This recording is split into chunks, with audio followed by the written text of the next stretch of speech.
They told you Roman civilization brought law and order to the ancient world. They showed you marble statues, aqueducts, roads stretching across continents. They taught you about Caesar's brilliance, Augustus's wisdom, the Pax Romana that supposedly civilized barbarian lands. But they didn't tell you what happened to the queens. They didn't explain what Roman soldiers did to women who wore crowns when their cities fell and their armies scattered. Because if they had, you'd never look at the Colosseum the same way again. The year is 272 CE. Outside the walls of Antioch, Queen Zenobia of Palmyra watches her army collapse under the weight of Roman legions. For 5 years, she's ruled an empire stretching from Egypt to Anatolia, daring to challenge Rome itself. Now, as her generals fall and her soldiers flee, she makes a desperate decision. She'll run, ride for Persia, find sanctuary beyond Rome's reach. She almost makes it. Her horse carries her east through the desert, Roman cavalry in pursuit. At the Euphrates River, just miles from Persian territory, they catch her. General Aurelian himself accepts her surrender, and in that moment, Zenobia's life as a queen ends. What begins is something far worse. But here's what you need to understand. What happened to Zenobia wasn't random cruelty. It wasn't one commander's sadistic impulse. This was Roman policy, perfected over centuries, designed to break rulers so completely that their own people would never dare resist again. To understand the machinery that crushed these women, we need to talk about something most history books gloss over. Roman law, the legal framework that made Rome's brutality not just possible but systematic. You see, Rome had laws protecting citizens. Detailed, elaborate laws that modern legal systems still reference. A Roman citizen couldn't be flogged without trial, couldn't be executed without due process. These protections were considered sacred, the foundation of Roman civilization. But the moment a city fell, the moment an army surrendered, those protections evaporated. There was a legal category called captives, war prisoners, and under Roman law, these people weren't people anymore. They were property, legally indistinguishable from furniture or livestock. Think about that. A woman who commanded armies, administered justice, negotiated with emperors. The moment her city's walls were breached, she became legally equivalent to a chair. No rights, no protections, no appeals. And it didn't matter if you were a queen or a peasant. Defeat erased everything. Roman law made no exceptions for nobility, none for gender. The 12 Tables, Rome's foundational legal code from the 5th century BCE, stated this explicitly. Prisoners of war belonged to the Roman state. This created a terrifying reality that Roman writers themselves documented. Captured queens discovered that their crowns meant nothing. Their former power became the very thing Romans used to amplify their humiliation. The higher you'd risen, the further you'd fall, and Rome made sure everyone watched the descent. Now, some Roman officials showed restraint. Some generals negotiated ransoms, treated royal prisoners with grudging respect. But here's the thing about a system that offers no legal protection. Restraint is optional. Cruelty is always permitted. And the Romans understood something about power that dictators throughout history would later rediscover. Breaking a ruler publicly, keeping them alive to demonstrate their defeat, that sends a message no execution ever could. So what exactly happened to queens when the walls came down? Let's start with the spectacle that turned military victory into public theater. The Roman triumph. Imagine you're a captured queen. You've spent weeks, maybe months in a Roman prison cell. You don't know your fate. Then one morning, guards arrive. They dress you in your royal garments, the very clothes you wore when you ruled. They bind your hands, and they lead you into sunlight for the first time since your capture. The noise hits you first. Hundreds of thousands of Romans lining the streets, cheering, jeering, celebrating. Musicians play, soldiers march in perfect formation, and you realize this is a parade. Your humiliation transformed into entertainment for the masses. The route stretches for miles, for kilometers through the heart of Rome. It takes an entire day to walk, shuffling in chains while crowds scream insults, throw refuse, celebrate your destruction. This was the Roman triumph, a carefully choreographed display of imperial dominance. And you, as a captured ruler, you're the centerpiece, the living proof that Rome cannot be challenged. The procession followed a specific order designed to maximize psychological impact. First came the musicians and dancers, building excitement. Then carts displaying paintings of conquered cities, models of distant lands, giving Romans a glimpse of the territories their legions had seized. Wild animals from exotic regions were led in chains, lions from Africa, bears from Germania, elephants from the east. Then came the prisoners, and at the front of that column, wearing their crowns or royal robes, walked the rulers Rome had defeated. The contrast was deliberate and devastating. You're dressed in the symbols of your former power, but you're powerless. You're displayed in all your regal dignity, but you're utterly humiliated. Rome wanted everyone to see exactly what you'd been and exactly what you'd become. For female rulers, the triumph meant something additional. Hours of walking through hostile crowds who saw you not just as a defeated enemy, but as a woman who dared to claim male power. The jeers took on a gendered cruelty that ancient sources hint at but rarely describe explicitly. And here's the worst part. You walk this entire route not knowing if you'll survive the day. Some prisoners would be executed when the procession ended. Others would be spared, kept alive for decades as living monuments to Roman power. The uncertainty itself was torture. Every step might be your last. Every moment might be the one where guards separate you from the column and lead you toward the execution site. The triumph ended at the Temple of Jupiter on the Capitoline Hill, where the victorious general would make offerings to the gods. While celebrations continued above, some captive rulers were led aside to a place called the Tullianum. You might know it by its later name, the Mamertine Prison, and what happened in that ancient dungeon beneath Rome's celebrating streets. We'll get to that. But first, you need to hear about the queen whose triumph became legend. The woman who walked through Rome wearing chains made of gold. Queen Zenobia of Palmyra had done the impossible. After her husband's assassination, she'd seized power in a male-dominated world and built an empire. She conquered Egypt, controlled trade routes that made kingdoms wealthy, challenged Rome's dominance across the entire eastern Mediterranean. For 5 years, she ruled as equal to any emperor. Emperor Aurelian changed that. After crushing her armies and capturing the queen, he planned a triumph that would eclipse all previous victories, and Zenobia would be its star. The Historia Augusta, a collection of imperial biographies written decades later, preserves eyewitness descriptions of Zenobia's appearance in Aurelian's triumph of 274 CE. The accounts are detailed, specific, and deliberately designed to emphasize the spectacle. Zenobia was adorned with jewels that caught the Mediterranean sun, transforming her into a walking display of Eastern wealth. Her robes were the finest silk, her crown still perched on her head. But it was the chains that observers couldn't stop discussing. These weren't simple iron shackles. They were solid gold, so heavy that guards walked beside Zenobia to help her bear the weight. Think about that image. A queen, draped in symbols of wealth and power, bound in golden chains so massive she needed assistance just to walk. The symbolism was perfect. This was the very gold she'd commanded, the wealth of her empire, now turned into the instrument of her bondage. Her riches had become her chains. Her power had become her prison. Ancient sources note something remarkable. Despite the weight, despite the hours of marching, despite the jeering crowds, Zenobia maintained her dignity. She walked with her head high, her bearing regal. She refused to give Rome the satisfaction of seeing her broken. That defiance might have saved her life. Aurelian, impressed perhaps by her courage, or calculating that her continued existence served his purposes better than martyrdom, spared Zenobia the execution that awaited most captive rulers. Instead, he granted her a villa outside Rome. Some accounts claim she married a Roman senator, that her daughters married into aristocratic families, that she lived out her years in comfortable captivity. But was this mercy, or was it a more sophisticated cruelty? Zenobia spent her final decades as a living reminder of Roman power.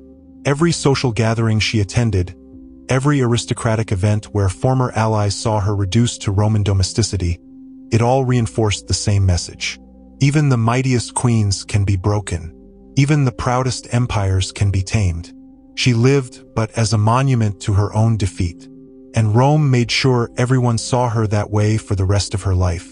If you think Zenobia's fate was harsh, you're not ready for what happened to Queen Boudica, because what Roman soldiers did to her and her daughters makes golden chains look like mercy. The year is 60 CE. King Prasutagus of the Iceni tribe in Britain has just died. He's left a will designed to protect his kingdom and family. Half his territory goes to Emperor Nero. Half goes to his 2 daughters. It's a compromise, a desperate attempt to preserve some independence while satisfying Roman demands. The Romans ignore the will completely. They seize everything, declaring the entire kingdom forfeit. When Queen Boudica protests, when she dares to challenge this violation, the Roman response is calculated and brutal.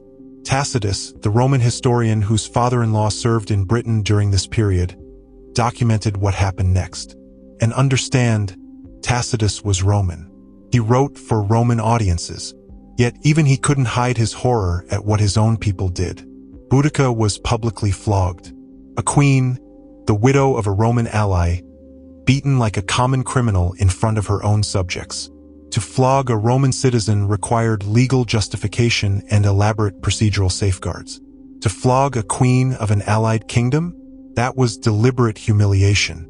But they didn't stop there. Boudica's daughters, teenagers, certainly unmarried, were violated by Roman soldiers. Multiple soldiers, while their people watched. Let that sink in. This wasn't violence committed in secret. This wasn't random brutality by individual soldiers.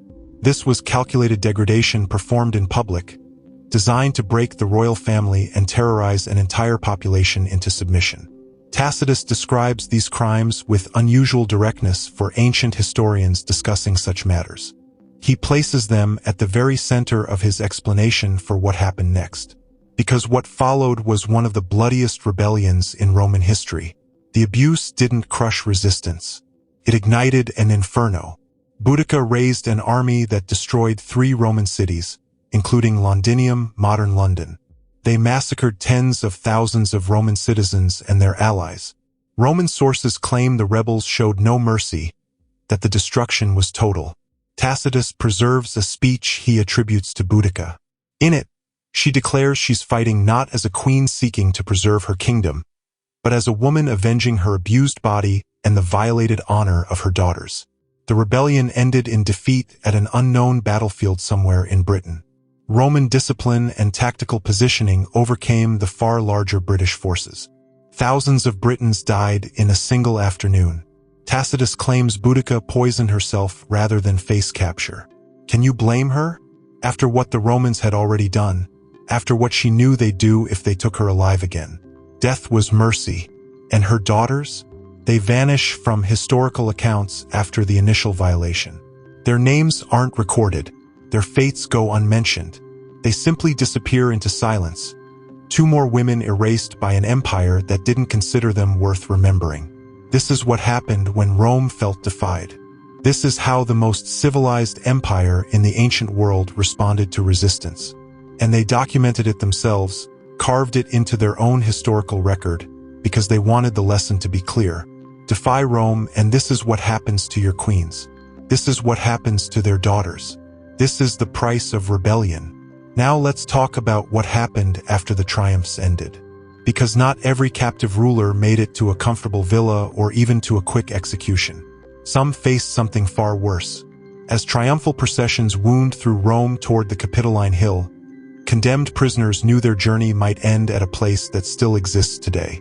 The Mamertine Prison, known in Latin as the Tullianum. This ancient structure, built into the northeastern slope of the Capitoline, consisted of 2 levels. The upper chamber served as a holding cell, but the lower dungeon, accessible only through a hole in the ceiling, that became the execution chamber. Imagine it. You're led down from the celebrating streets. The noise of the triumph fades. Guards push you into a dark stone room, then lower you through a narrow opening into complete darkness below. The air is thick with filth and decay. Water seeps through the ancient stone, and you're left there while Rome celebrates above your head. The method of execution varied. Some prisoners were strangled. Others were left to starve. The process remained deliberately hidden from public view, occurring in darkness while crowds feasted on the streets above. Vercingetorix, the Gallic chieftain who had unified the tribes of Gaul against Julius Caesar, exemplified this fate.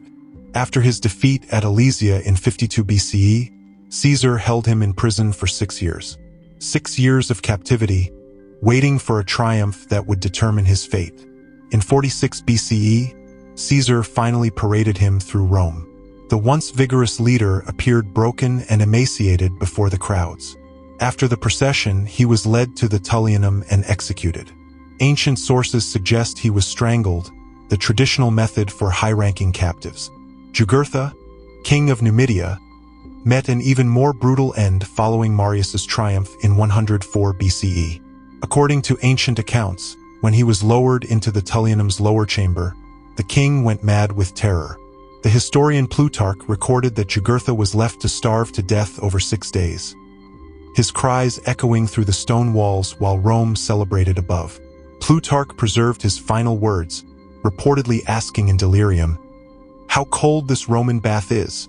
Even the historian, writing a century later, couldn't hide the cruelty of what his ancestors had done. Not every captive faced immediate execution. The decision rested with the triumphant general and, increasingly under the empire, with the emperor himself.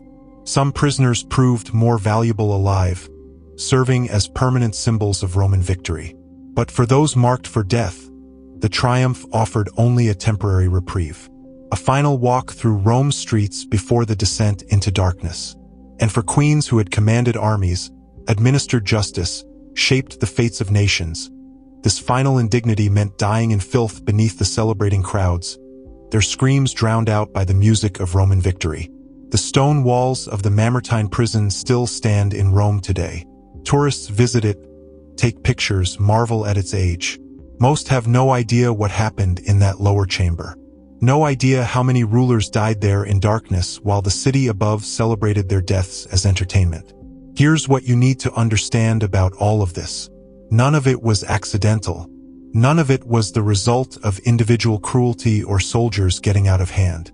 This was Roman policy, perfected over centuries, designed with surgical precision to break resistance before it could begin. The flogging of Boudica, calculated to humiliate a ruler in front of her subjects. The violation of her daughters, designed to send a message about what happened to families who defied Rome. The golden chains on Zenobia, crafted to transform her wealth into her bondage. The executions in the Tullianum, performed in secret to add the terror of the unknown to the spectacle of the triumph. Rome didn't just conquer, they systematized the destruction of dignity. They turned humiliation into theater. They made sure that every ruler, every kingdom, every tribe that might consider resistance knew exactly what awaited their queens if they dared to fight. And it worked. The fear these practices generated kept Rome's enemies compliant for centuries. The systematic degradation of defeated royalty shaped the political calculations of every leader who faced Roman expansion. Surrender might mean survival. Resistance meant watching your family destroyed in ways designed to haunt witnesses for generations. But here's the question nobody asks. If this treatment was standard Roman policy, if it was documented in their own histories, why don't we learn about it? The answer is both simple and disturbing. Because the people who wrote our history books, who decided what gets taught in schools, who determined which aspects of Rome we'd celebrate and which we'd forget, they made a choice. They chose to remember the aqueducts and forget the brutality. They chose to celebrate Roman law while ignoring how that law excluded most of humanity. They chose to focus on architectural genius while erasing the human cost of empire. Victorian historians read Tacitus, read the Historia Augusta, read Plutarch. They knew what happened to Boudica. They knew about the Tullianum's lower chamber. But they decided these details were too disturbing, too graphic, too challenging to the narrative of Rome as the foundation of Western civilization. So they edited, they omitted, they translated explicit descriptions into vague euphemisms. They turned systematic abuse into footnotes that only specialists would read. The result is a sanitized version of Roman history that bears little resemblance to the reality documented by Rome's own writers. We get Julius Caesar, the military genius, without the information about what his soldiers did to the queens of Gaul. We get Augustus, the wise emperor, without details about the captive royalty displayed in his triumphs. We get the Pax Romana without acknowledging what Roman peace actually meant for those who resisted it. This erasure continues today. History textbooks mention Boudica's rebellion without explaining what sparked it. Museums display artifacts from conquered kingdoms without discussing what happened to their rulers. Tour guides in Rome point out the Mamertine Prison without describing the executions that occurred there. Even now, even with access to these ancient sources, the story of what happened to captive queens remains buried. Not because the evidence doesn't exist, but because we've collectively decided it's easier to celebrate empire than to confront its cost. Take a moment to think about that. We live in a world that still builds monuments to Roman civilization, that still uses Roman law as the foundation of modern legal systems, that still teaches children about Roman achievements as the bedrock of Western culture. But we don't teach them about the queens. We don't explain the legal framework that made their abuse systematic rather than exceptional. We don't discuss how celebration and torture coexisted in the streets of ancient Rome. Why? Because acknowledging this reality forces uncomfortable questions. About power, about whose stories get remembered, about what we choose to celebrate and what we choose to forget. The treatment of captive queens by Roman soldiers wasn't an aberration. It was policy, documented policy, written into Roman military tradition, justified by Roman legal theory, celebrated in Roman public spectacles. And the fact that this policy has been systematically erased from popular historical understanding tells you something important about how history gets written. It's not about truth. It's about maintaining comfortable narratives that don't challenge our assumptions about the foundations of our civilization. But the truth remains, carved into ancient texts, built into prison walls that still stand, preserved in the archaeological record. Queens who commanded armies and shaped the fate of nations were systematically broken by an empire that couldn't tolerate their defiance. Boudica died by poison rather than face Roman capture again. Zenobia lived out her years as a monument to her own defeat. Countless other women whose names we'll never know vanished into slavery or died in dungeons while their conquerors celebrated above. Their suffering was deliberate. Their humiliation was calculated. Their erasure from history was intentional. So the next time someone tells you about the glory of Rome, about Roman civilization bringing law and order to the ancient world, remember the queens. Remember what that law actually meant for those outside its protection. Remember what that order cost the women who dared to resist. Because history isn't just about what happened. It's about what we choose to remember. And for too long, we've chosen to remember Roman architecture while forgetting the human beings crushed beneath its foundations. The stone walls of the Mamertine Prison still stand in the heart of modern Rome. The Via Sacra, the sacred way where triumphs marched, still winds through the Forum. The monuments celebrating Roman victories still tower over the city. But the voices of the queens, the women who walked that route in chains, who died in those dungeons, who were broken by systematic cruelty designed to destroy not just their bodies but their dignity itself, those voices have been silent for 2,000 years. Maybe it's time we let them speak again.